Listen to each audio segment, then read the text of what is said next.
Well, good afternoon, everyone, and it's a great pleasure to see all of you today. We're going to have a conversation with one of the people, I think, who can claim to have played an extraordinary role in the reshaping of Russia as we know it for the last 20 years, or at least my generation of professional involvement with the place. And Boris Nemtsov has had any number of different titles during his career, but I think I first met you when you were mayor of Nizhny Novgorod. Governor. And after that assumed many different positions in the government and in the legislature as Russia went through a very difficult time of the 1990s and on into this decade. And he has remained, I think, a consistent advocate for the liberal cause and what is perhaps best in the hopes of those who would like to see a representative, accountable government responsible to the Russian people emerge from this great time of transition and change. And so, Boris, I know you were supposed to talk about the state of democracy in Russia, but I hope you'll give us your perspective about how you look ahead as well. And we're going to do this a little bit differently from the usual format where we let our guest speak for a few minutes and then we all sort of set upon him with questions. Rather, I've asked Bob Kagan to set upon him with questions right at the beginning and try to get Boris's perspective out in a number of areas that are of particular interest to those of us here in Washington who episodically understand some of the things going on in your country. So, Boris, it's great to have you with us. And, Bob, I'll turn the floor over to you. Okay, well, thanks a lot, Jim. And it's really a great honor to have you here. I appreciate your taking the time to come over. It's an interesting time in American foreign policy. We're dealing with a whole variety of difficult issues, some of which have something to do with questions of democracy or non-democracy. But your own experiences are so valuable for us. I really appreciate you making yourself available. So let me start by asking you this. In a way, looking at the present, but also looking ahead, as Jim suggests. I'm wondering what we can take from your electoral experience most recently in the Sochi election. I've heard there's two different ways of looking at this, I guess, or at least I've heard two. One is that your experience in that election was a classic case of an autocratic government that's not allowing any real democracy or democratic processes to go forward. I've also heard a quite different argument from one of our colleagues that really the fact that you were permitted to run was in fact a kind of victory for liberal forces, and that it was a decision, according to this gentleman, a decision of Putin's, but in any case a decision of the governments to give you this opportunity. So I'm wondering, was the election result from your point of view a hopeful sign or a depressing sign of the future? Okay, thank you. Thank you very much, James, for so kind introduction, which is not very rare in Russia, but in Washington it's like always. Well, and let me just answer Bob's question to describe what's happened indeed in Sochi, right? Just for a few minutes, right? Mm-hmm. Well, first of all, Sochi is my hometown. I was born many, many years ago in this town, 50 years ago. Well, and this is one of the reasons why I decided to take part in the elections. Second point, a lot of intelligent people from Sochi invited me to take part because they were very tired about corruption in Sochi, about disaster concerning Olympic Games preparation, because Sochi is a subtropical resort, and Russia is a very cold country with a lot of snow and ice, but and it's difficult to find a place where there is no snow at all. But Putin did, right? And he decided to to organize the Winter Olympic Games in the most warmest place in Russia, well, which is a great achievement of Putinism. And I think a lot, do we have some examples in the history of Russia looking like the same? And I found Nikita Khrushchev decided to grow corn in Siberia and in the North Pole, maybe you know that, in Murmansk region or Arkhangelsk, etc. And Putin wants to be like Nikita Khrushchev and do the same to organize an Olympic Games, Winter Olympic Games in Sochi. But people are very suffering about this preparation because 5,000 of them will be replaced from the beach and lose their jobs, lose their apartments, everything. And people wanted somebody with federal recognition to and Sochi background, right, to run. Well, really, I was registered, and it was a lot of contradictional discussion inside Kremlin. Is it possible for me to start or not? And Putin, as far as rumors are concerned from Kremlin, said that it's impossible, but Medvedev said that it will be international scandal because Nemtsov is well-known guy throughout the world, and let he will be in the list, but do what you want to win him. Well, a few points concerning election. First of all, this is not an election. It was special operation to take a power, right? Second, they organize, even for Putin, unbelievable censorship. It was forbidden in the federal level. What I'm talking about is a federal media. It was forbidden to use 3 words during campaign on, I mean channels, Putin's channels, right?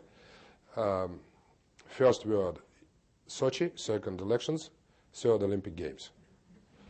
Well, second point, censorship on the regional and local level. All of the TV companies, 4 TV companies in Sochi, all of the radio stations, including Love Radio, for example, or Ruskaya Radio, etc., they send a letter to the electoral committee that they are not interested in election at all. This is not an event, and they don't want even to take money. Well, that's why they will be absolutely separate from this event, and that's why it was completely forbidden for me to have any time on TV. I have any second on TV, any second on radio station, and no sentences even in the small circulated newspapers. 0. Next point, Putin, Surkov, and regional authorities prepared 2 movies about me. First movie that I destroy Soviet Union, destroy Nizhny Novgorod region, sell Russia to the Paris Club, homosexual, and married Azerbaijan wife. The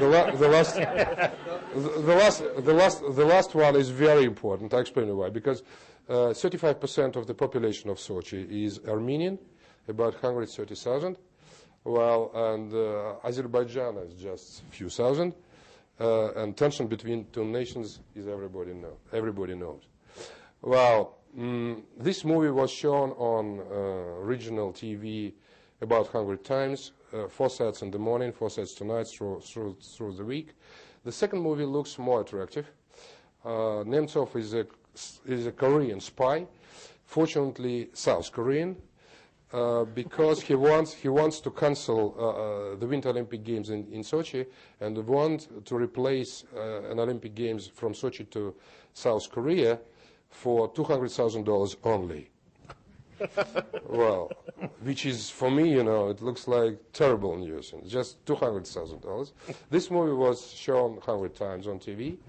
Well, next point, elections. They opened polls 2 weeks before the day of elections, and teachers, doctors, soldiers, police services put to the buses, sent to the polls, and have to vote. And their bosses explained them that it's necessary to vote for Putin candidate because if you don't, you will lose your jobs, right? What was our achievement? We calculated separately. This is 2 weeks elections and person who voted at the day of elections. Previous elections. I got 0%, and Putin candidate, whose name is Pakhomov, he got 100%, which is not the best result, because in Chechnya, for example, Putin got 110%. Well, it looks like very, very honest elections, right? And the day of election, I got 23%, which is the best result for Democrats during the last 15 years, 23%. And I got twice bigger than communist candidate, which is absolutely unusual for Russia, because mainly the second place is under communists. Yeah. And Zyuganov supported his candidate in Sochi, and his candidate, he's from Sochi, very good guy, but we did better, right? Well, they arrested Secret Services involvement. This is very important. They arrested all of our materials for the beginning, I mean newspapers, etc., about 150,000. After that, they organized Musky show in all of the newsprint companies who signed an agreement with me to print materials. Well, they arrested a lot of our activists, my activists. I have a relatives in Sochi. What is very sad story that nobody met me because everybody understood that if they do this, they will be fired without any opportunity to get a job. You know, Sochi is a very small city, and people are very cautious about the future, not only in the Sochi, but even in the Sochi. That's why relatives don't connect with me. Campaign. It was forbidden to me to meet in the offices, because business who is so brave to invite me finally get special investigation of tax police and FSB, etc., etc. That's why I had just 3 meetings in the office. One guy from Sanatorium Niva was immediately fired next day, and the next understand everything immediately. That's why my campaign based mainly on trains. This is great idea. Even Obama didn't understand that. If you sit down to the train and move from one wagon to another, right? People come and go. That's why you connect with a lot of people. Sochi is a long-distance city, about 140 kilometers. You spend 3 hours on one side, 3 hours on another side. This is one of the ideas. Another idea is to go to the marketplace, because Sochi is a, very warm city, and a lot of people met each other in the marketplace, in the streets, in cafe, taxi, etc. That's why it was a lot of meetings, but without any announcement at all, because if you want to announce something, immediately FSB explained that this is impossible, that's forbidden, etc. That's why, of course, this is not an election. Putin was involved himself. He visited Sochi twice during campaign. First time he shake hand for the brilliant guy Pakhomov, who speaks broken Russian. And this is one of the reasons that it's absolutely forbidden for him to connect with journalists. He's a single candidate in the world who refused to go on the polls in the day of elections because he's afraid of journalists. And he said that, how to answer questions, because there are a lot of journalists from the United States, from European countries, etc. That's why he said that he's very sick, he's very tired of campaign, and refused to go. Well, special operations, just 2 I want to tell you. One is ammonia attack. Surkov, friends, and his team, Nashi, was involved in campaign. And one of them, who looked like transsexual, he decided to present me flowers. Another transsexuals decided to push me to the eyes ammonia. Fortunately, water was not far from the place where they did. Well, fortunately, Sochi police service investigated it very carefully, because they don't know what does mean Nash at all. But after that, they were very much disappointed that they decided to investigate. But at the beginning, they do. Well, second story, when I got an account, my electoral account, I decided to not give an information in public about this account, because I was completely sure that I got money throughout the world immediately. Well, that's why I keep it in secret. But next day I got money from New York City, from JP Morgan Chase Bank, $5,000 from Brooklyn, well, which is strictly forbidden according to Russian law. And 1 hour later, Electoral Committee decided to fire me immediately because it's forbidden to get money from abroad the country. Fortunately, my financial manager sent money during 15 minutes back to the United States, and we sent a letter to the president of JP Morgan explaining him that this is absolutely illegal and let you investigate. It seems to me that this is money from FSB or maybe terroristic money. Well, and after that I sent a letter to Surkov and suggest him to send me money from Israel in shekel and from Berlin and from London in pounds to give openly information about agents of Kremlin throughout the world. Of course, they stopped that. They stopped that. Well, that's why this is not an election. Of course, this is, I can say, pozor for Putin and for his team. Well, and our result is quite promising. That's why we are looking to go forward to the elections in the Moscow Duma, which will be in October 11 this year. And we understand everything. We understand that this is 100% fraud. We even understand why Putin and his team, including Lavrov, adopted elections in Iran. Because Iran looks better than Russia as far as elections are concerned. Iran looks better. Because, I don't know, first of all, Ahmadinejad opponent got more than 30%. Do you know any example in the modern Russia when somebody got more than 30% in the federal elections? So-called elections of Medvedev in 2008. Who was in the second place? Zyuganov. What was the result? 15%. That's why 30 looks very honest. And this is competition, right? That's why now they say that, okay, everything is great. Ahmadinejad did a great job. 2 days later, he visits Yekaterinburg, to take part in the summit, etc. Well, that's why for Russian authorities, maybe this is an election, but for the people in the world, this is not. But this is an opportunity for us to suggest different strategy than Putin implemented during the last 10 years. Next, very important news from Russia, that everybody believes that if you have expensive oil, you have lucky Russia. If you have cheap oil, you have problems in Russia. It was in the past, but not now. Now we have very expensive oil, $70 per barrel. When I was a Minister of Fuel and Energy, price was 10, and my dream was 40. I believe that if we will get finally 40, we will be like in the United Emirates. Now Putin has 70, and economic performance is like disaster, minus 10% of GDP. Industrial index minus 17% in May and in April. Unemployment rate is more than 10%. That's why, of course, these guys, they're very afraid about their power, and of course, there is no any chance to get an honest elections because they will fail immediately. They will fail immediately. But anyway, this is for solidarity, and I'm very proud that I represent Solidarity, new United Democratic Opposition Organization.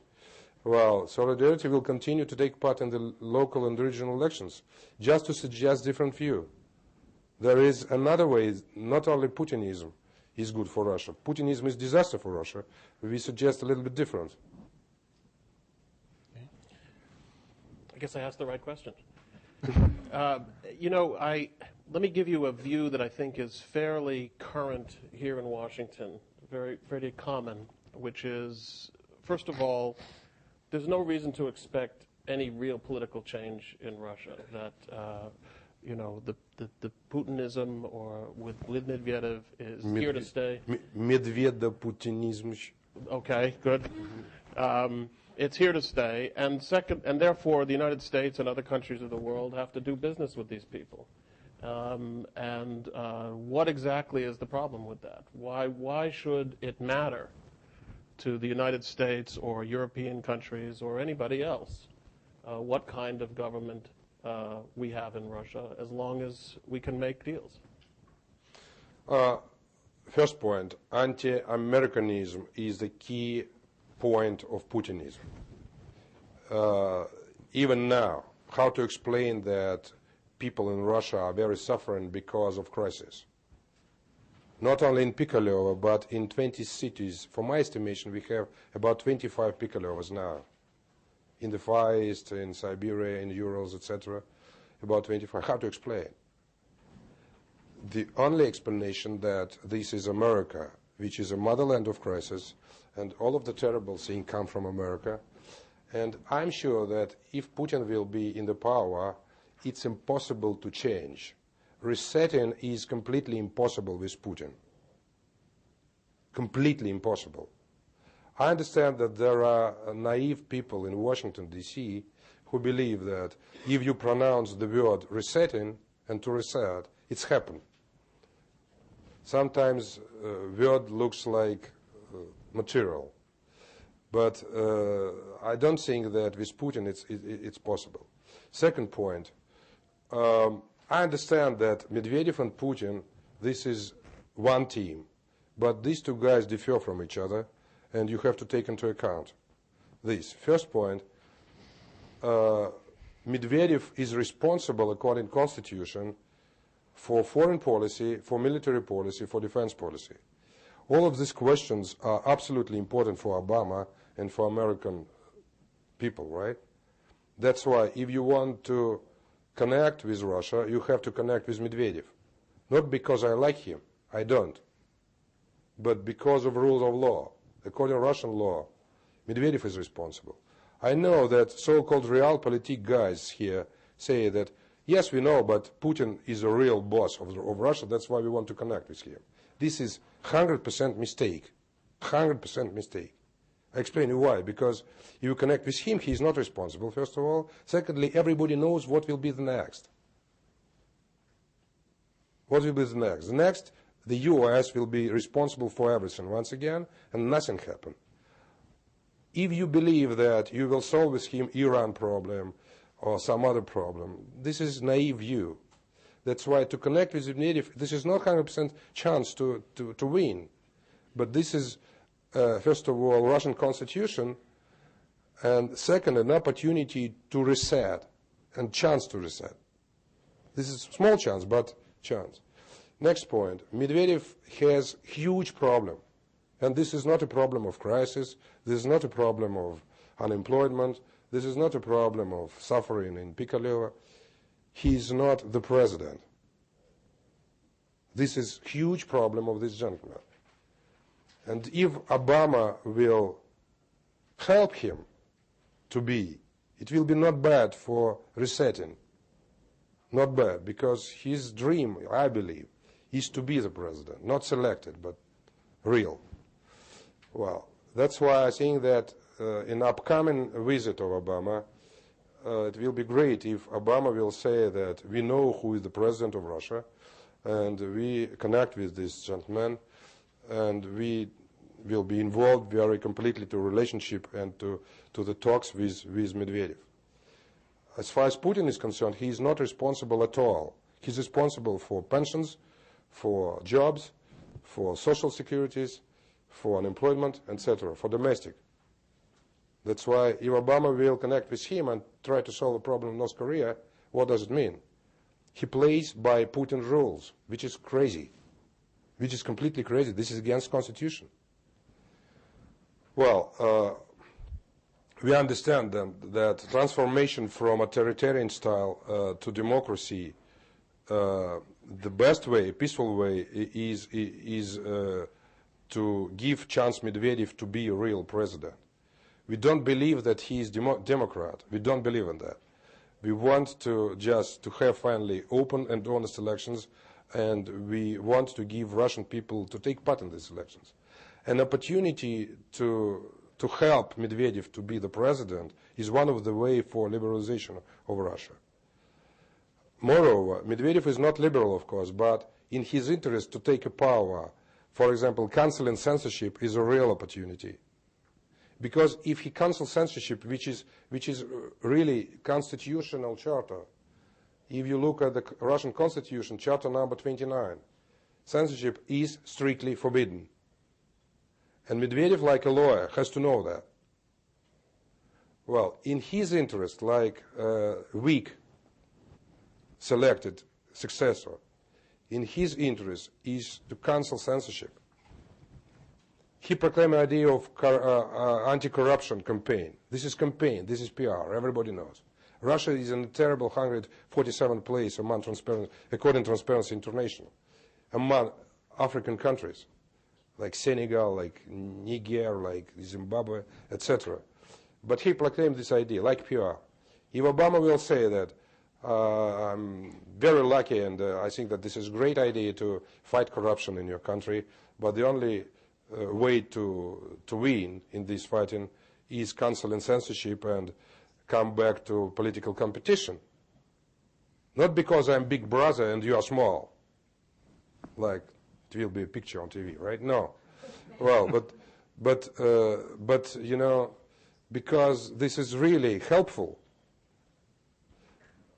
I think that if it will be discussion in such a way, it will be great. As far as I know, realpolitik guys here don't mention values. Obama said that democracy, freedom of speech, you know, competition, this is universal values, as far as I understand. This is universal for him. For Putin, this is a real threat for his power. That's why problem is that these two guys have absolutely different values. And different values mean absence of confidence. How to reset if you have no any confidence? It's impossible. That's why to talk about values are absolutely crucial and very important point. Obama has a chance to speak in the Russian economic school, as far as I know, and it will be very, very important. If he didn't mention that, he say, we are Americans, we are in the free country, I'm black American, was elected because of democracy, but you are Russians, you do what you want, including Chechnya, including, you know, ammonia, including what you want. I think that it will be disaster and never he will be successful. Never. Because absence of confidence. Of course, they want to repeat Brezhnev-Nixon relationship. I understand that. This is crazy. This is crazy. I'm sure that to talk about Start 1, Start 2 treaty, it's not bad to talk. But they want stable and predictable relationship, as far as I understand. And they will never get it. For example, Iran. What is Putin's position? Enemy of my enemy is my friend. Iran is an enemy of the United States, right? That's why I support Iran. That's it. And nothing changes if you don't talk about values, about principles. Jim, do you want to pick up? Yeah, I guess I would ask you one thing. Out of your elections and out of these efforts to put Solidarność together and so on, are you sensing the opportunity for an organization like this to get back into the legislature in a meaningful way, either at the national or in a bunch of the local levels? Well, it's a great question. First of all, Putin adopted very repression system to register parties. It's impossible to register independent party at all. He just killed independent parties, including my own SPS. SPS was killed last year. And everybody who wants to register party has to be loyal to Putin and depend on him. This is a system. That's why for solidarity, it's absolutely impossible to go to the Minister of Justice and ask that, guys, we want to be a party, we want to take in the Putin so-called elections, right? We can't do it. That's why our strategy is to be an independent and opposition solidarity and to take part in the elections like in Sochi. Mm-hmm. But don't want to register in the Putin system. To change the system, to give a chance for everybody to take part in the elections, that's okay. But to be involved in Putinism, like small part, means to forget about our own principles. That's absolutely impossible. But what can you do at the local level? I guess this is the question if you're running at local elections or where you can. For example, Duma elections in Moscow, right? Mm-hmm. We want to take part. We have 17 districts, right, in Sochi. In Moscow, 17 districts. We want to have candidates in every district. Mm-hmm. After that, we have to collect about 5,000 signatures, which is tricky thing for Putin because how to register now? Yeah. You have to collect 5,000 signatures. After that, Putin Commission check is it good or is it bad, and they had a lot of experience, to cancel all of the candidates. Last experience from St. Petersburg is very funny. For example, Jim, for example, signed that I'm on the Nevsky Prospect, house number 1, apartments number 3, right? And signature.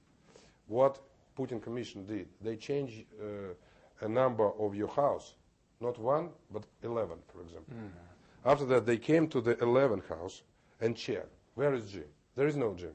This is not his signature. That's it. After they changed house for Bob, for example. He's not in the 3, but 31 house. Check. No, Bob. Look, this is fraud. This candidate is fraud.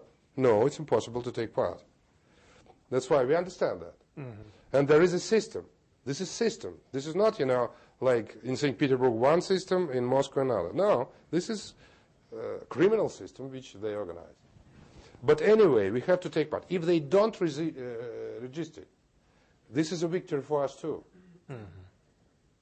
If they register, we use a platform to suggest what should be done in Moscow. Moscow is the most corrupted city in the world. Not long ago, wife of Lushkov, she did great job. She sold 58 hectares of land in the city of Moscow. Listen, 58 hectares of land she sold, right? Nobody in Moscow even asked, Baturina, let you explain us how you take this land. How many nights do you spend with your husband to get this land, please? Nobody even asked this question, but do you know what does it mean in money? 58 hectares. It's a little bit more than $1 billion. Moscow land, the most expensive. Right? Nobody even asked. That's why a topic of corruption will be absolutely crucial in upcoming elections. That's what we want to do. Well, it's just, I must say, looking from the outside, one wishes there was more reason for hope than I think even you're giving us. If we're looking for a split between Putin and Medvedev, but Medvedev himself is not a liberal and he's not a Democrat, and Gorbachev was not Democrat. So he's going to lose. He's not Gorbachev. Unfortunately, he's weaker than Gorbachev. Unfortunately, he's much weaker than Gorbachev. But there are two perspectives for Russia. One is increasing of repressions. It means that Putin controls 100% of the country. He's running for elections of 2012. After that, he take power for 12 years, according to new constitution. And we will be very happy during these upcoming years, right? Very bad scenario for everybody. Another scenario is what I'm talking is perestroika number 2, or I don't know how to say it. Well, of course, Medvedev is not, this is not our candidate. We understand everything. But he's weak, and the only chance for him to take a power is liberalization. That's it. Well, what is very important for, come back to Obama, a discussion about his schedule in Moscow, right? As far as I know, there are a lot of fighting in Washington now to meet with opposition or not. I can tell you just one point. Well, yes, Obama can meet not with opposition, but with, for example, Sergei Ivanov, with Mironov, and with Zhirinovsky. Yes, he can. It will be a victory of Putin, first point, and it will be absolutely clear sign that Obama is weak. He's weak. He's afraid of Putin.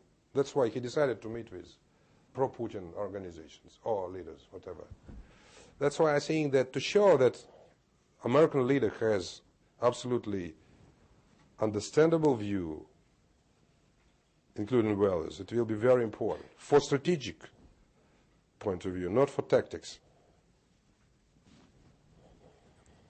Do you want to open it I up? think we might open it to the audience, yeah. Diana? No.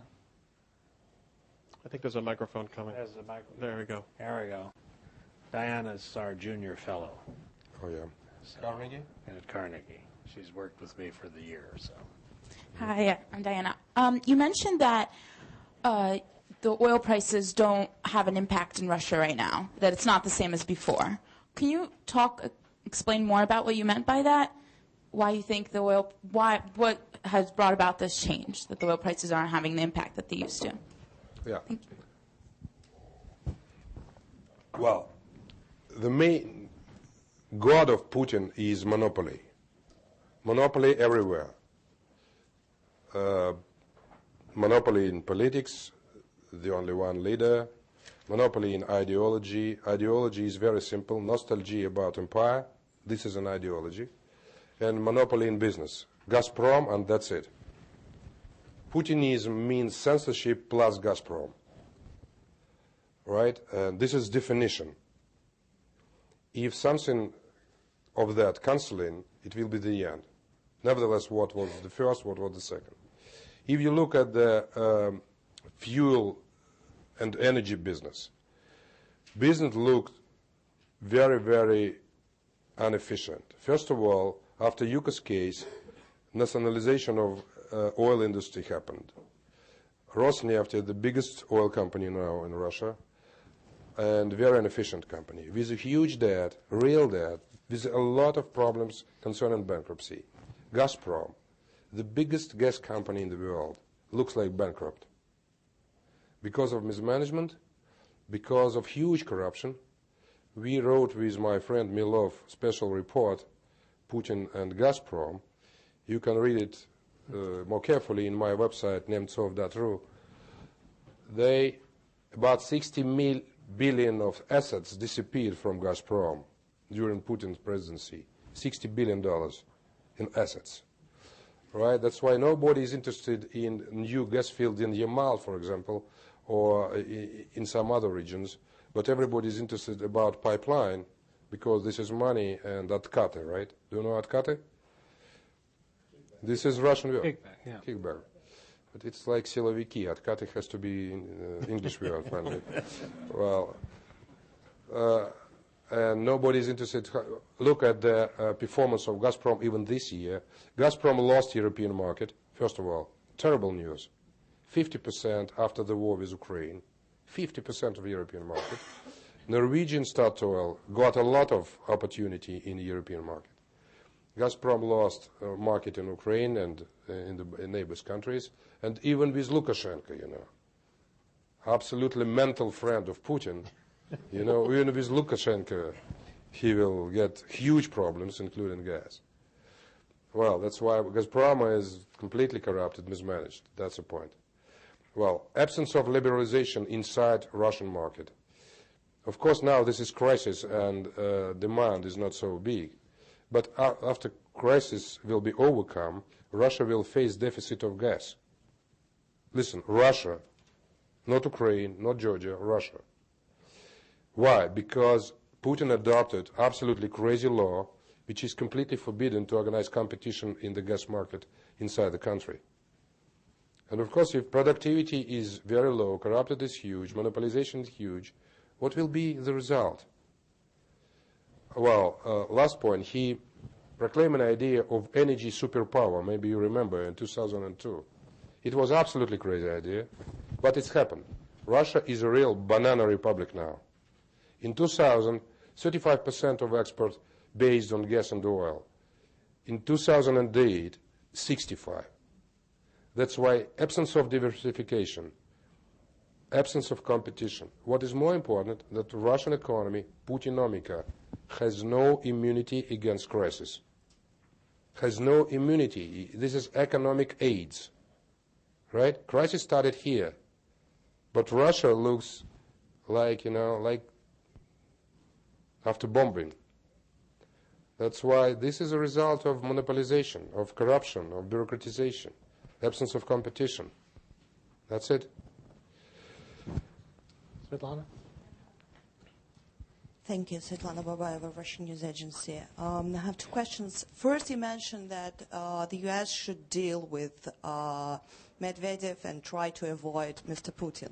So Mr. Putin is a prime minister, and a lot of decisions which are being taken are involved economic issues. For example, if we take recent closure of military base in Menes, it was a point of giving a loan from the Russian Federation to Central Asia. And, for example, if Medvedev wants to take a kind of foreign policy decision, how he could avoid economic issues, the responsibility of Putin, and how should the United States should not keep in mind this point.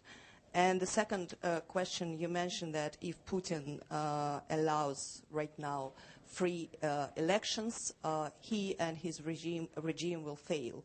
Do you see, and if you do, alternative leaders, alternative politicians, instead of, for example, Putin and Medvedev? Thank you. Well, I'm not sure that Obama will talk with Russian officials about economic issues. Well, he wants to talk about Iran, Korea, anti-ballistic missile system, as far about START 1, START 2 treaty, right? And this is 100% presidential responsibility, 100%. Of course, for Medvedev, after these talks, it will be very difficult to explain that we have to change our budget, etc. You are right. But why Obama will think about that? Do you think that Obama has to be very careful who's responsible for budget, etc.?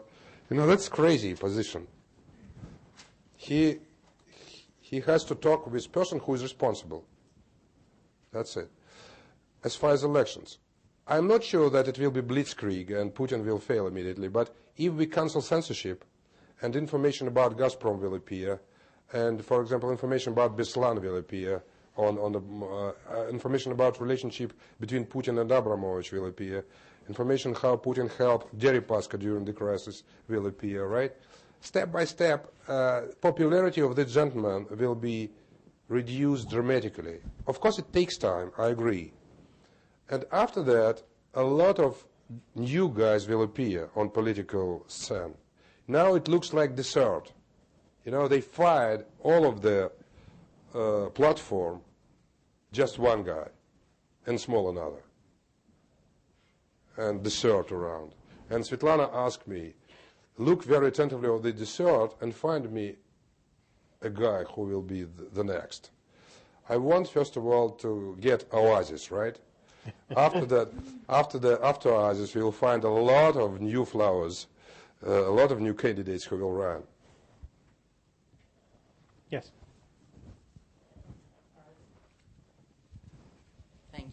Thank you. Roman Shpak, I have two questions. One, can you talk about the situation in the Caucasus and the effect of the Putin-Medvedev regional policy on the state of the regions? Second question on dynamic between Medvedev and Putin. You've had some time now to observe them in action. Can you tell us a little bit more about the dynamic between the two in terms of the way decisions are made, who has the final say? Thank you. Oh, well. As far as the second question, which is simple for me, I can tell you that Putin is still controls the country, which is sad story, which is illegal, but this is reality. Well, of course, we can mention, for example, that Medvedev gave interview to Novaya Gazeta where Politkovskaya worked, This is a sign. Or, for example, amnesty of Svetlana Bakhmina, which is terrible story, frankly, but it's happened, fortunately. For me, a real significant is just two events. First is amnesty for Khodorkovsky. If, for example, Medvedev, who is 100% responsible for that, will give amnesty for Khodorkovsky, he, in this second, he becomes the president of Russian Federation. In this second. And Putin is over. Immediately. I understand it looks like political fantasy maybe, but this is absolutely salient point. Second is cancel and censorship, and step by step it will be very clear after. Caucasus. Well, first point, his policy concerning neighbor countries failed completely. We have just enemies around, including Lukashenko. Including, or for example, new example, Berdimuhamedov. Do you know this gentleman? Turkmenistan, the biggest enemy now of Russia. I explain you why. It was contract about gas. Putin wanted to avoid Nabucco pipeline system, right? And he suggested Berdimuhamedov last year to buy Turkmenistan gas for very expensive price. Price was 340. And Berdimuhamedov, like a businessman, agreed. After that, European market dropped down. Now its price is 250. And Gazprom looks like bankrupt to buy Turkmenistan gas. And what was Putin's decision? Do you know? He organized explosion on pipeline and asked, forget about your gas, I don't want to buy it. That's it. Do you think that this is a policy concerning neighbors? That's why he failed all of the neighbor policy at all. At all. Caucasus is a real disaster. Georgia. Recognition of two countries. I don't know, or two areas. Well, I want just to tell you one very important point. Patriarch Alexei II, right, who died. When, after recognition, Kremlin pressed very much to Patriarch to recognize for Russian Church Ossetia and Abkhazia. And Alexei II, who is not dissident, who is not Democrat, who is not a strongly supporter of liberals at all, he said no. Alexei II, not Nemtsov. Well, and this is very important. This is huge mistake. Why just Daniel Ortega, just one guy throughout the world? Even stupid guy Chavez didn't. Ortega, Lukashenko, no recognition. Lukashenko, even for money. Well, this is disaster. Look what's happened in the South Ossetia. Corruption, no renovation at all, no renovation. In Georgia, in the border in Georgia, where Saakashvili is under control, he's not, Angel Saakashvili. Believe me, I know him. Well, he's not Angel. But if you look at, for example, renovation after the war, he did a lot. Ossetia, nothing. Destroying and money disappeared. That's it. And this recognition is terrible because there is no chance now to come back. How? Bad relationship, yes, forever, and no exit. Well, just one country we have good relationship. This is Armenia. Armenia. Last neighbor with good relationship is Russia. I explain you why. No chance at all. Turkey, Azerbaijan, Nagorno-Karabakh, huge immigration, no jobs at all, huge crisis inside. That's why the only hope is Russia. That's why, nevertheless, what's happened in Armenia, it will be friendly. Not because they like, but because there is no choice. The North Caucasus. Russian Caucasus.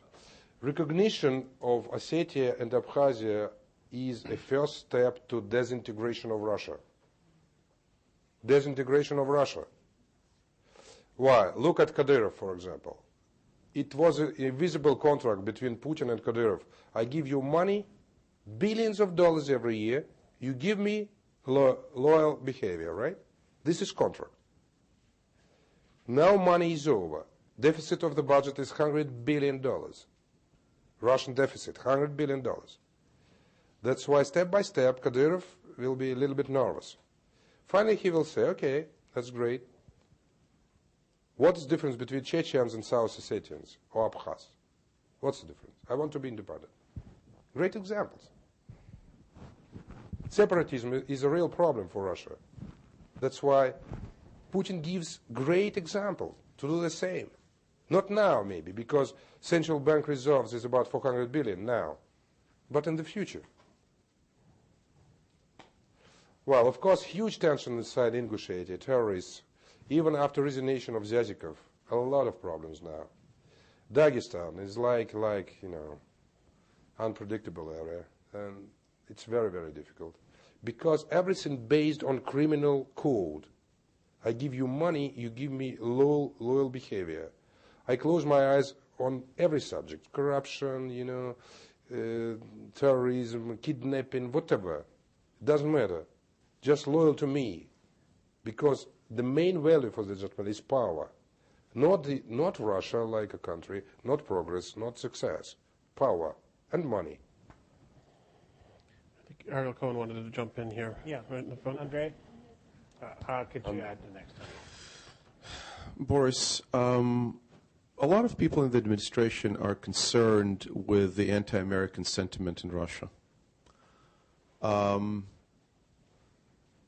When we were young, the United States was, the shining city on the hill from where the blue jeans came from, and chewing gum. Today, Russia has blue jeans, it has chewing gum, and it has a lot of anti-American sentiment that comes in poll after poll. You have state-controlled television that provides this anti-American diet day after day. But in the Soviet time, there was more propaganda, but people didn't believe it. Why do you think there is the push for anti-Americanism? What can we do about it here? And what the more enlightened, more progressive forces in Russia who understand the necessity to integrate Russia into the global economy and the world can do about this anti-American sentiment? What can you do to expand the circle of younger people who support your forces? Thank you. Well, Ariel, let's remember what's happened in September 11. It was thousands of Russians who put flowers in American embassy in Moscow. It was Putin, young Putin, who called to Bush and say about apologize, that's real, very sad for Russian people, etc. It was not anti-American feelings at all. After that, when he decided to come back to Soviet nostalgia, like an opportunity to raise his popularity, right? Like for domestic reasons. He used anti-American rhetorics just to increase his popularity inside. I believe that if you will get finally honest information about the West and America in particular, not Putin propaganda or Goebbels propaganda, but such kind of honest information, it will be enough to avoid what's happened now. You know, our country has no public opinion at all. Public opinion means in this country just first and second channel. This is not public opinion. For example, if I will be in the office in Kremlin and say, enough guys, let you explain us truth. Forget about some Pavlovsky story, forget about some Leontiev story. All of this looks like fraud and dishonest information. Let you tell truth. That's it. I think that it will be enough to change public opinion more. This is just about Konstantin Ernst and Dobrodeyev position. Of course, not them, but their bosses. That's why I don't think that this is in the soul of Russian people, that they hate America. They don't. Of course, Iraqi war played terrible role. Especially one sentence which Bush did. He said that we are in Iraq because we want to build democracy. What Putin propaganda did, they showed bloody streets in Baghdad. They show victims, terrorists, etc. After that, somebody like Leontief say, this is democracy. American democracy. That's it. Well, that's why I think that Obama has no such kind of problems at all. He's Hollywood star. He can start from absolutely clear list. Andrei, Thank you. Boris, I read your brilliant book, Putin and Gazprom. It's Thank you. I know. A very good job for the future Moscow process. But the problem with Mr. Medvedev is that he was the chairman of the board during the period when 80 billions of dollars were channeled out by Putin brigade to private company connected with his friends and relatives. Yeah, so this is his fundamental difference from Gorbachev. So my question to you, what makes you believe that Medvedev can abandon censorship? I think that it's extremely dangerous for him, because certainly for the first day, the people will discuss on TV channels Putin's theft and murders committed by him. But on the second or third day, they discuss the business biography of Mr. Medvedev, beginning with his Nizhny Novgorod lobbying criminals from East Elim Company, and perfectly well, and ending with your book. Thank you, Andrei. And Andrei knows everything about my life, including even our excited story with Medvedev when he was a very young boy. It was reminding. Yeah. It's a funny story. He wanted to take part in privatization of paper mill company in Nizhny Novgorod. And I sent a letter. He worked for Elim Pipe, Medvedev. And I sent a letter to the general, FSB general, Mr. Bulavin, because of rules. They had to give me an information about money laundering. Is it clean money or not, etc. A few weeks later, I got from FSB a report that Elim Pipe is an organizing criminal group. Well, it's absolutely impossible for this group to take part in privatization. Well, I talked with Smushkin, who was the boss of Elim Pipe, and I asked, you represent organizing criminal group. That's why it's impossible for you to take part. And Medvedev next time immediately came to my office and asked, Boris, I'm a representative of organizing criminal group. Can you explain what's happened? I showed him a letter from FSB and asked, guys, I know everything. I know about bribes inside FSB. I know about, competition, so-called competition. I give you 2 weeks to change this letter.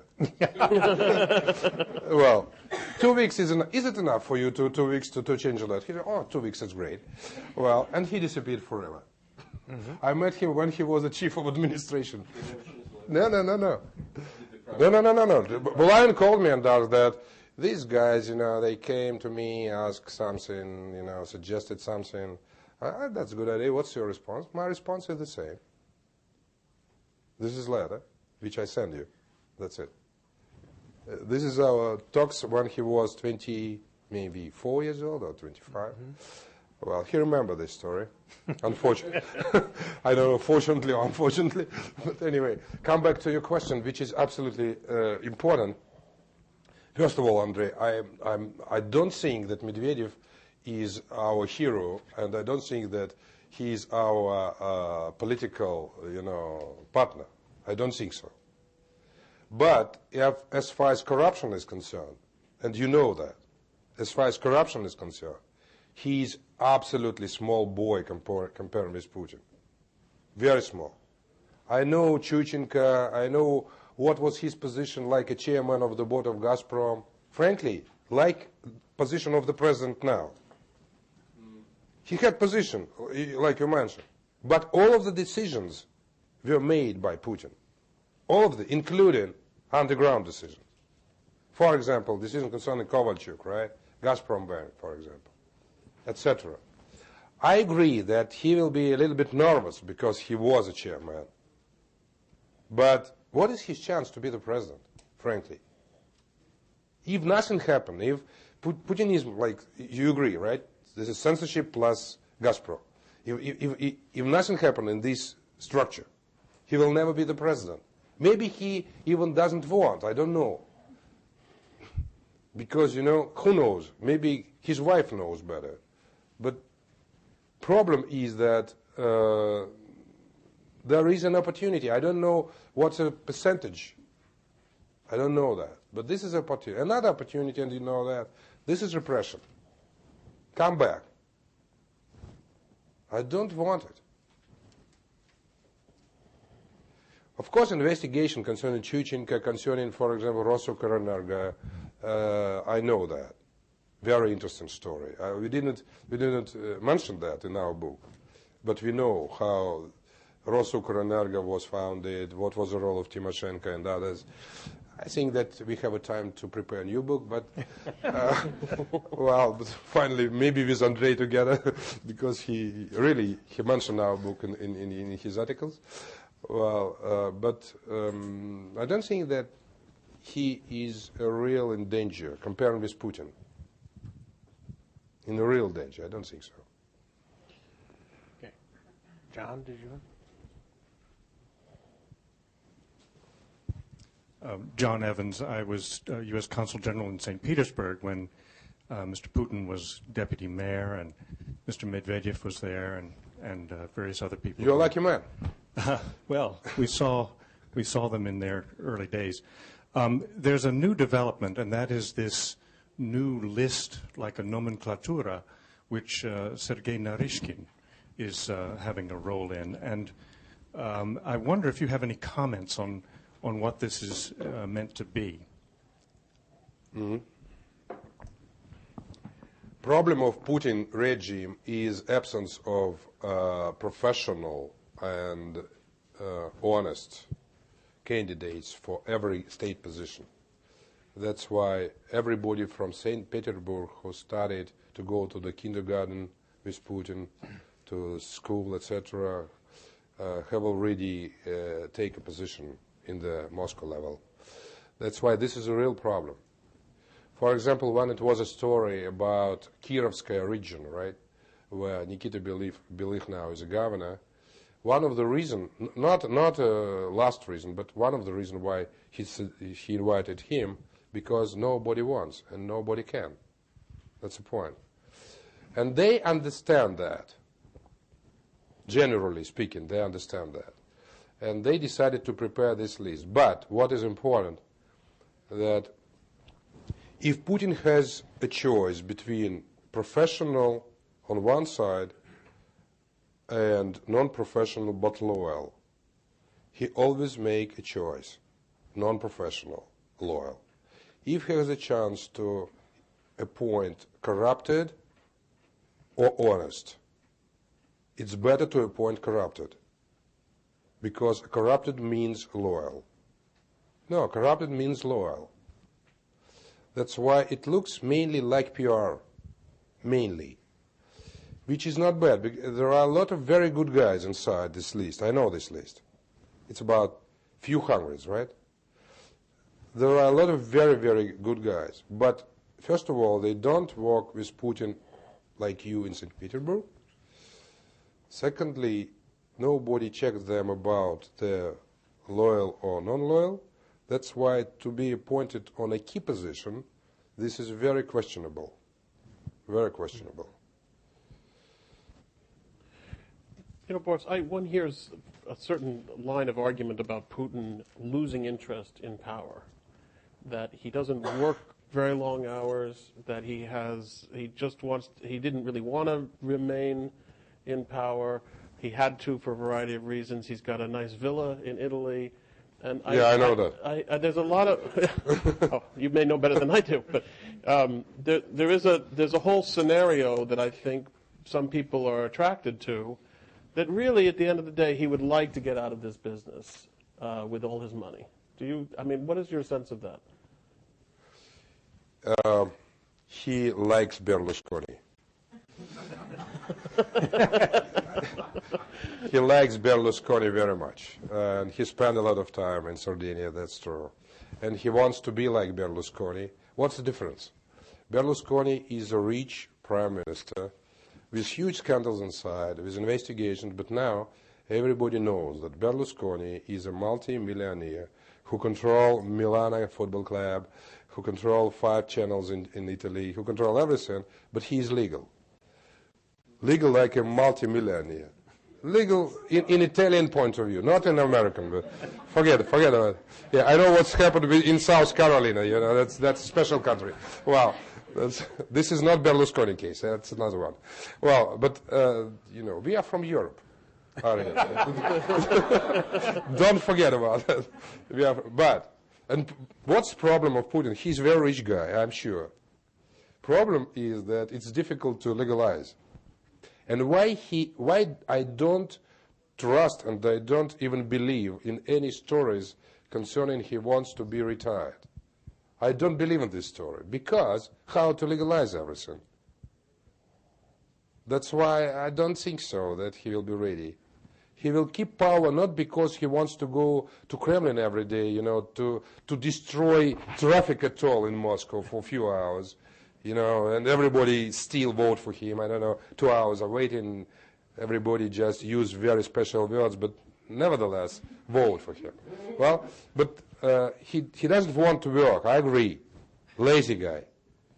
But how to protect safety, how to protect freedom, how to protect your own money. Just to keep power, that's it. What do you mean? To exchange Khodorkovsky and Putin? Like Bukovsky and Korvalov. Yeah, that's a good idea.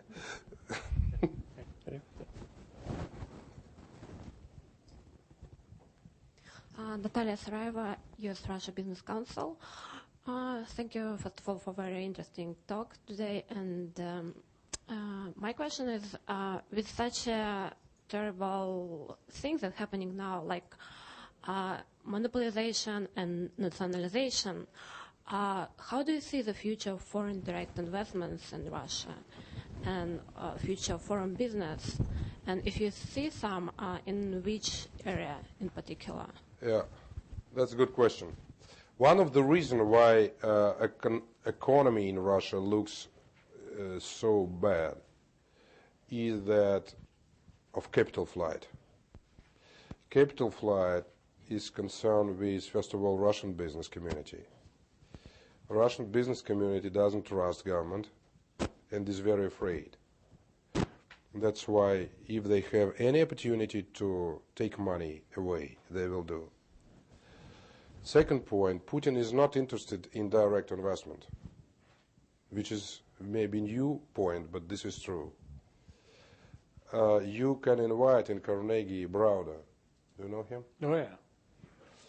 He will explain in his personal example what's happened with his biggest investment fund. Mm-hmm. First of all, they cancel his visa without any explanation. Finally, they steal his property, and he lose $100 million. Nothing happened. Story concerning Sakhalin, the second with Shell, right? Story about BP. Story now concerning Wimpelcom, etc. A lot of legal limitations for investment appeared during the last few years. Do you know that? For example, they changed an investment law in Russia, and if you want to invest in so-called strategic areas, the strategic areas, frankly, means everything. They can proclaim every branch of industry like strategic. This is just decision of the government. Well, you have to investigate, to find a very complicated procedure how to invest money, etc. There is legal limitations, first of all, to the fuel and energy sector. Huge limitations. As far as small and average business are concerned, no limitations, but people are very afraid of corruption and bureaucratization. Why he behaved in such a way? He believed that Russian money have unlimited amount of Russian money in Cyprus and in some offshore areas, and the main task is how to attract Russian money back. This is absolutely understandable policy. What is more important, that he is very afraid of competition. Last terrible event, what I mean is canceling talks about WTO. This is his spontaneous decision, which is completely against Russian interests. But this decision comes not because he's from the Mad House, no, because he's afraid of competition. WTO means increasing of competition. In insurance business and banking sector, agricultural sector, everywhere. This is absolutely predictable decision. If you come back to his mental points, the most important, absence, how to avoid competition. That's it. That's why I'm afraid that he is not interested in a real investment, and this is a very sad story because high tech, new technology, scientific business, everything is nothing in Russia, and this is a huge problem. Just export of gas and oil. This is absolutely his policy.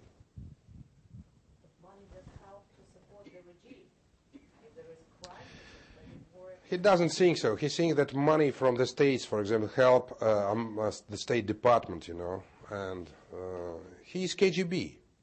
Don't forget about that. He believes that American journalists represent CIA, American companies represent State Department. He believes in that. This is not a joke. He really believes in that. Everything has to be under control. Unfortunately, the threat is not from the States. Threat is coming from China. From China. China companies really depend on Communist Party. I mean, first of all, oil business, gas business, pipeline system, etc. This is Communist Party. But who cares about China? He just presented our land to Chinese. Do you know that they signed not long ago he signed an agreement with Chinese government. He presented them very important, strategic important islands in Amur River. Now Chinese decided to build a city with 2 million of population in Khabarovsk. In Khabarovsk. He gave a part of Khabarovsk to Chinese. Chinese decided 2 million of people here. They started to build new city, 2 million people. The population of Khabarovsky Krai is 1 million. Well, he's very afraid of China, and he doesn't understand that we have a problem with China, huge problem. I can tell you that problem with China looks much more serious than with America. Frankly, I don't know any problems with America at all. I asked even when we talked with each other, it was 9 years ago, I asked, can you give me an example when America fight against Russia? Just one. America fight against Russia. One example. And I immediately agree with threat from America, anti-Americanism, about everything. No examples. Even in the Bolshevik Revolution, American government supported white army, which was great. American army was with white Russian army, which was great. Help Russia, even at that time. No examples.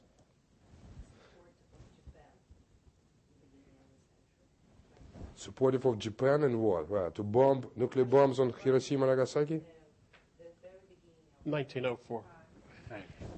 Oh, yeah. Yeah. Didn't fight, just support, Yeah. That's a little bit different, right? Well, let me ask you this, because you were circling around it. Does Putin have a foreign policy, or is it all about money? Because from the outside, it looks like he does have a foreign policy, but I've been assured by my Russian friends that he's only interested in money. But Bob, it's a combination, money and policy. For him, sometimes it's the same, right? But he has quite sustainable view. For example, to the West, he has absolutely predictable response concerning the U.S. ideas. Second enemy is not, the first is the U.S. The second is the United Kingdom. Sometimes even I think that the United Kingdom is more enemy than the U.S. because this is personal problem. Personal. Berezovsky, some others, you know. And problem is that he even believed that the United Kingdom collect all of his enemies in London and to protect them. The U.S. look better. The U.S. don't collect. Well, maybe it's just few very small enemies from UCAS. That's it. That's nothing. Compared with London City, that's really nothing. Well, that's why he has policy, anti-Western policy. This is a policy.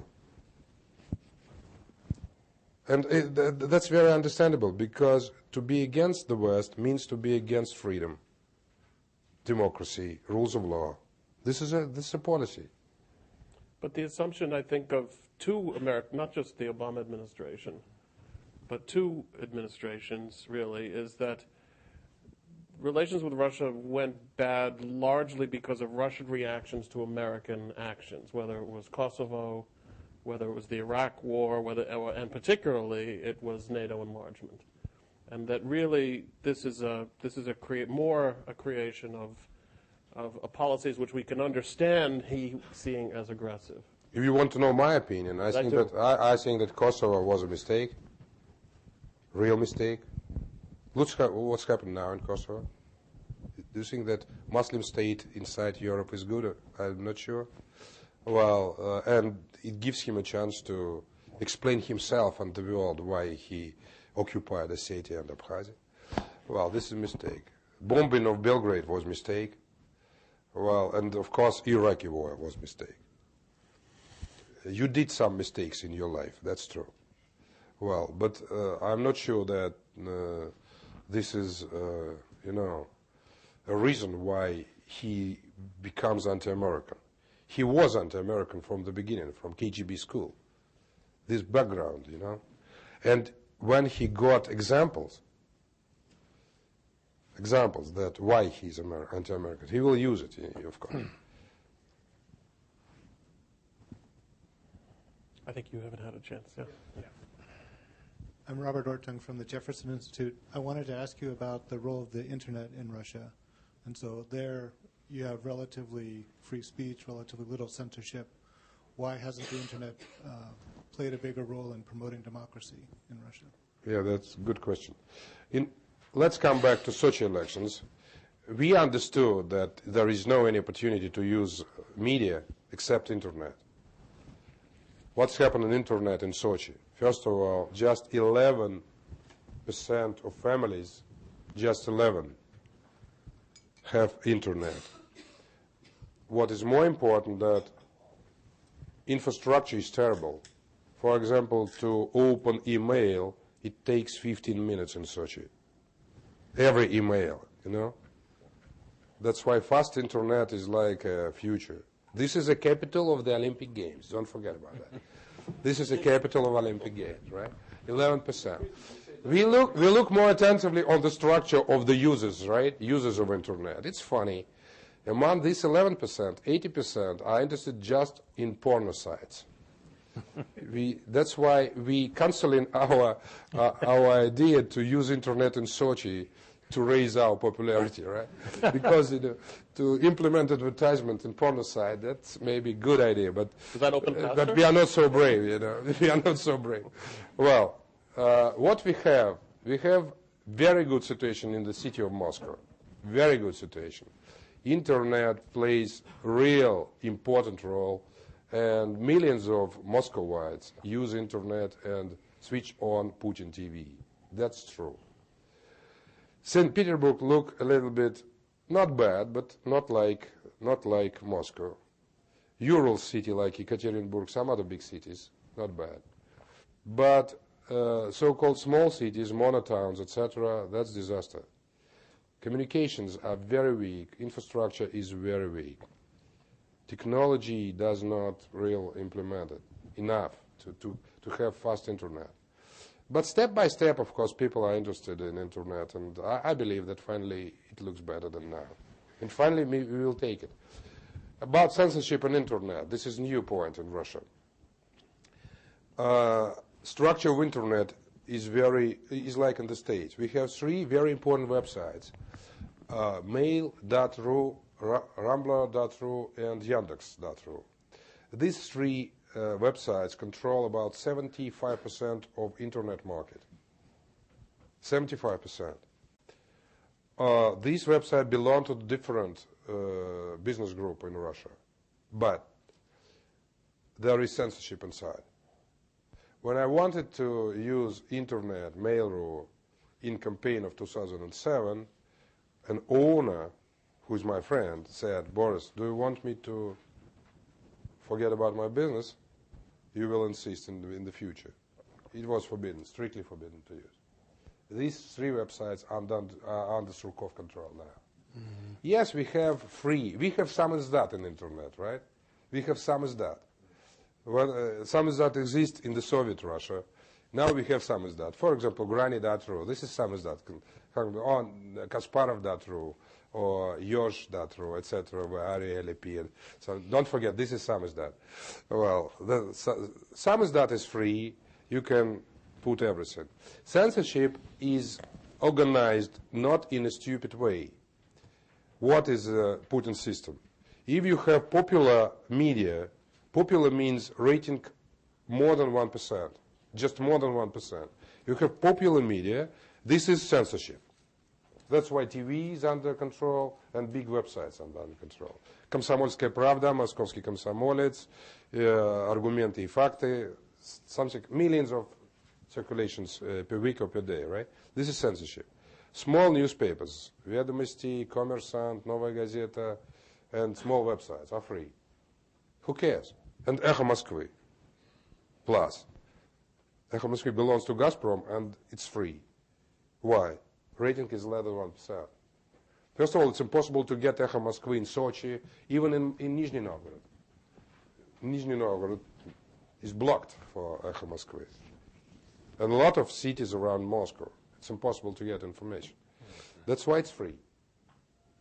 And Moscow-wise, of course, they have a lot of information from internet, plus Echo Moskvy, plus Novaya Gazeta, plus Kommersant, Ведомости, etc. Well, but in the future, internet looks, I believe that this is a hope. I think this gentleman had a question here. Thank you very much. Very interesting speeches. My name is Takao, correspondent of NHK. I've just arrived here, Washington, D.C. Before that, I have stationed in Moscow for 8 years. So I followed your several election campaign also. And in Sochi, right? No, not really. In Moscow and Nizhny Novgorod. And I'm happy to see you here in Washington. It's interesting for me. Actually, I have several questions. Do you think that Medvedev can be really independent, real president? Because anyway, Putin selected him as a successor last autumn. And why Putin chose Medvedev as his successor? And because Putin chose him as his successor, that means he's just a puppet, isn't it? Are there any possibility he can be really dependent president?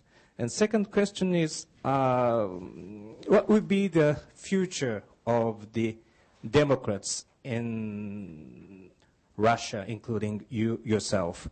Last year, SPS collapsed, and forced to collapse, maybe I should say. And now Chubais and Kirienko are really the Putin sides, working for his side. Do you think who will be the core member of the Democrats in the future, except you yourself? Thank you. Well, what was principle to find successor? I mean, Putin principle. First, to be loyal, and second, to be weak. And he did. He found to be loyal and weak. His name is Medvedev. Well, that's why this is a mystery even for me. Does he have some chance to be independent and quite strong to proceed his policy? I don't know an answer. Really, I don't know. Well, it will be great for me and for Russia if finally he will become a president, but I'm not sure that he can. I'm not sure. Well, as far as future of Democrats, it depends on our activity, not in here, but in Russia. He will repeat success in Sochi, step by step, to be more popular.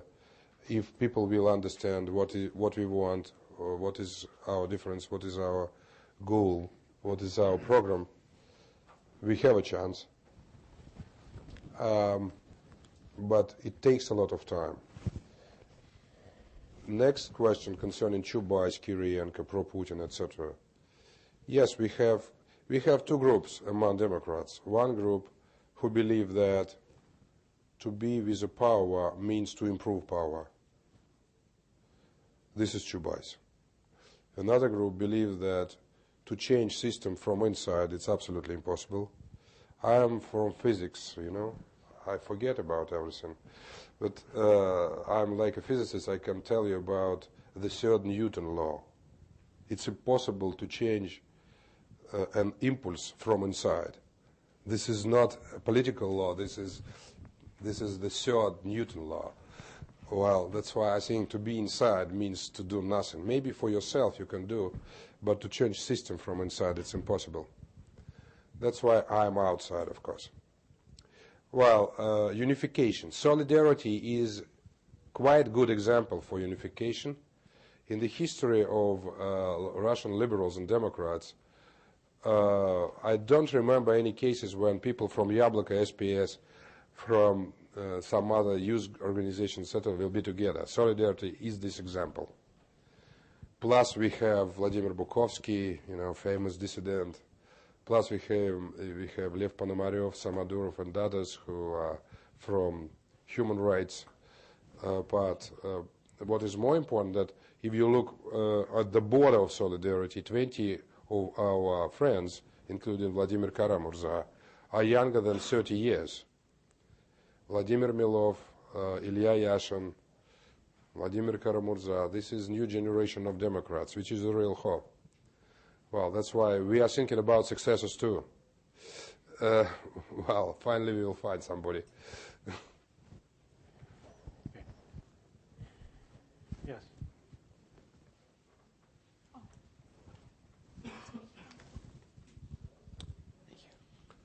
Hi, I'm Jonathan Gelbart from Radio Free Europe, Radio Liberty. I was just wondering how you felt about the current mortality problem in Russia and the extremely low life expectancy. Mortality. Smithness. Yeah, demographic decline and extremely low life expectancy in Russia. The labor force is expected to decline by 10 million people in the next few years. So is that going to affect the regime's outlook, or like Putin and Medvedev have declared it a national priority to fix it, but do you think that's going to affect Russia? That's a real a question of strategic security of Russia. This is a real, and I think that this is the first question, because Russia is the biggest in terms of size country, and this country you can't control big size without population. We have declining every year about 400,000. Average age for men in Russia is 59 years old, like in African countries. This is the worst result among European countries, including even Ukraine. Ukraine looks better. Well, that's why this is a real problem. Well, what's the reason? We described that in our report, Putin point results. First point is health problem. Terrible medical care. Terrible. If you look at the structure of the deaths, mainly deaths come from heart attack, and not because we have a lot of heart attack. Heart attack we have the same like in the States, but nobody help you if it's happened. Nobody. That's why this is a problem of absence of efficient and not expensive healthcare. Well, we have in this country very expensive but very efficient system, right? In Russia we have very expensive and very inefficient system. That's a problem. There are those in this country saying so do we, but that's another. Well, but we have. But this is very important. Second is health problem, smoking and alcohol. If you look at the results of Putin presidency, nobody pay attention on that. But, for example, cigarettes. It's interesting, cigarettes. In 2000, it was about 80 boxes per year for one person in Russia. 80. In 2008, 150 boxes. 150. Look at the results of cancer and heart attack. Terrible. Alcohol. 15 liters of spirit per year. A level of depopulation is 8 liters. Russia now has 15 liters. This is a really huge question. And no anti-alcoholic campaign. I don't want to repeat Ligachev and Gorbachev campaign, of course. But I think that to explain people that to be in a good shape, this is great for you and for your family, I don't think that this is a bad idea. The same happened with cigarettes. Absolutely the same. Well, nobody cares about that because it doesn't reflect on the power and popularity. Next point, immigration policy. Immigration policy based on xenophobes. We hate immigrants.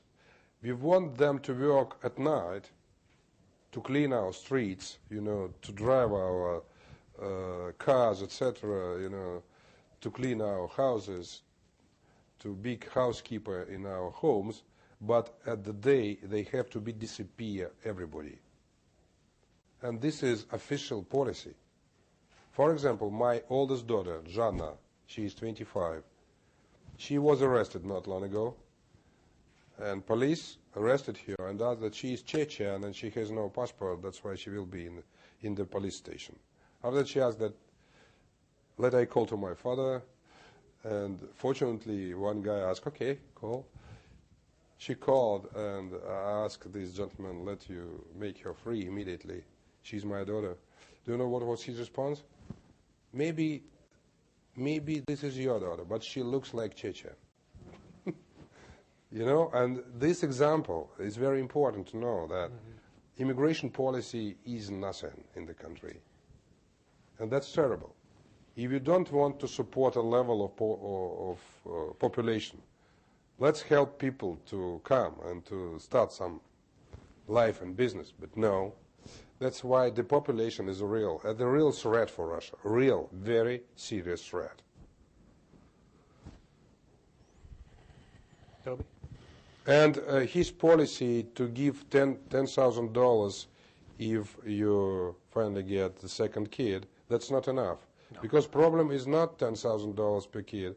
Problem is that 59 years old at all for man.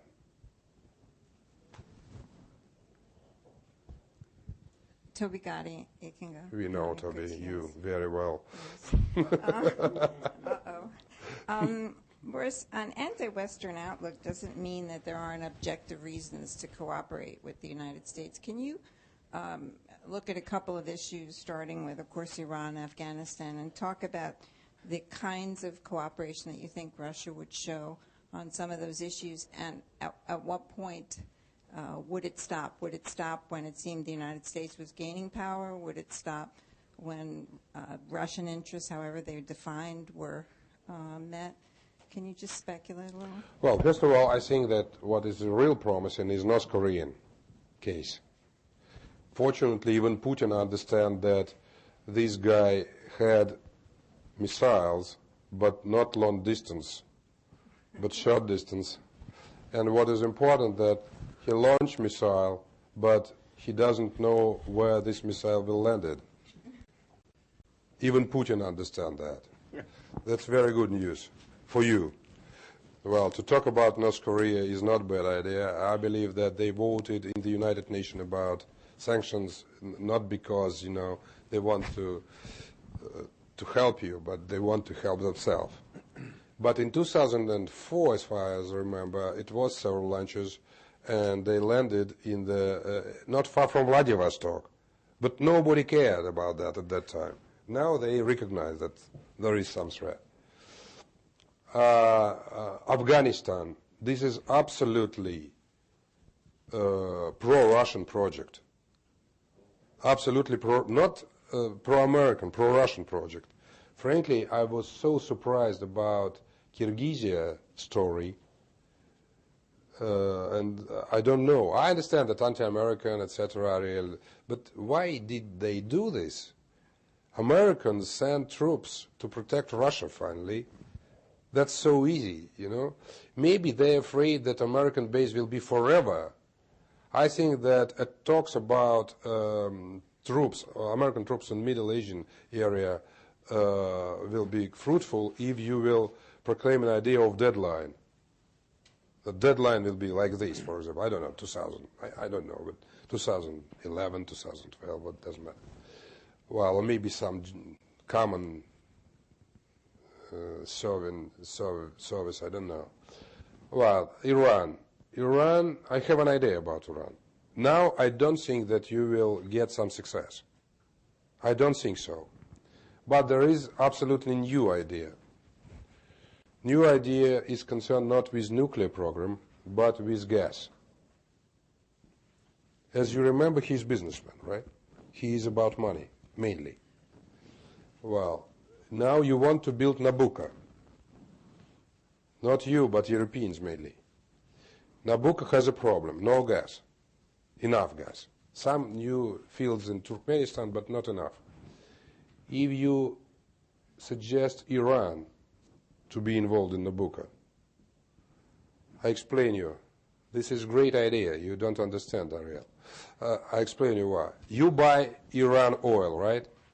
Nobody asks you, why do you buy Iran oil? Nobody. You buy it. Not you, maybe Europeans. As far as gas is concerned, do not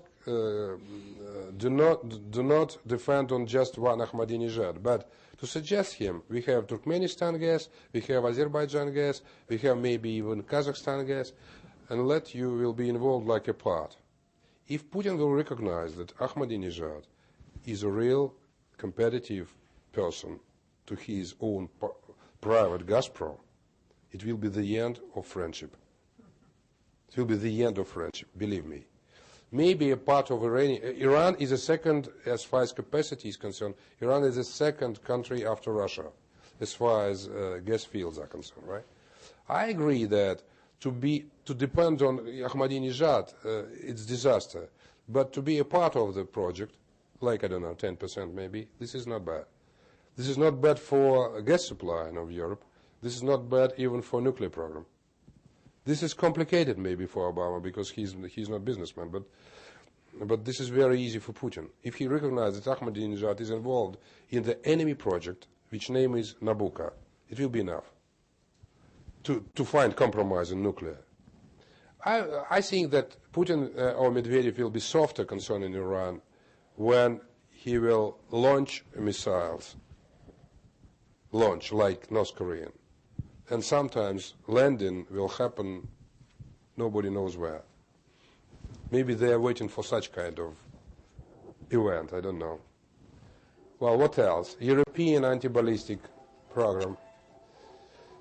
Well, I think that it will be difficult to talk about that. In Bush administration, it was suggestion to use Russian area to be involved, right? I think that that's not a bad idea even now. But as far as I know, Obama cut all of the financing of this project. No, not cut? Cut. Well, that's why to talk that let's do it together in some aspect. This is good idea. But I can tell you, Toby, just one point. Maybe you will find a decision in North Korea.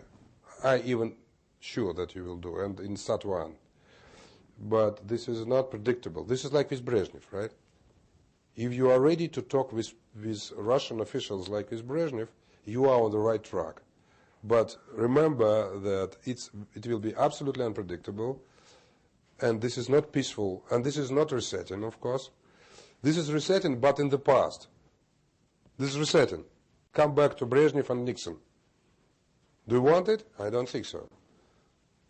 That's why values are important. Why this is not Brezhnev? Because there are a lot of young persons who had known about Soviet Union. There are a lot of business community who don't want to be in the prison, right? A lot of guys who understanding what does mean globalization, traveling throughout the world, etc. Well, Russia is a part of a global economy. That's why to come back to Brezhnev time, start 1, start 2, and finish, I don't think that this is a good idea. Boris, we've got time for one more question, and I'm going to ask it. You mentioned, and you're correct, that Obama will give a speech. As far as I know. No, well, I'm quite sure he will. What would you have him say in that speech? You said a couple of things you would. Like a speechwriter, right? Yeah, you said a couple of things you wouldn't like him to say, but what would you like him to say, and who would you have him talk to? Well, first of all, I'm sure that he must mention values. Mm-hmm. If he didn't, he failed. Believe me, he failed. Second point, as far as rhetorics are concerned, it will be very friendly, not like Big Brother, Matt Small, friendly, but very clear. Very clear. Third point, I think that it will be great if he will mention problems openly. Mm-hmm. Yes, we have problems. And explain openly what's the difference and what is openly. Because there is Putin propaganda about everything, even about Afghanistan, right? But to organize censorship concerning Obama's speech, it will be difficult. Yeah. That's why this is very rare for America to explain position. Mm-hmm. It's a very rare case. I remember when I was a young boy, when Ronald Reagan made a New Year speech in the communist Soviet Union. I was a very small boy, I don't know.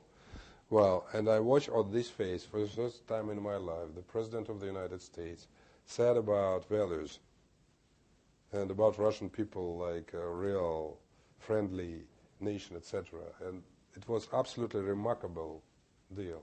If he said that we understand that you do this, we have very resetting, new relationship, it's nothing.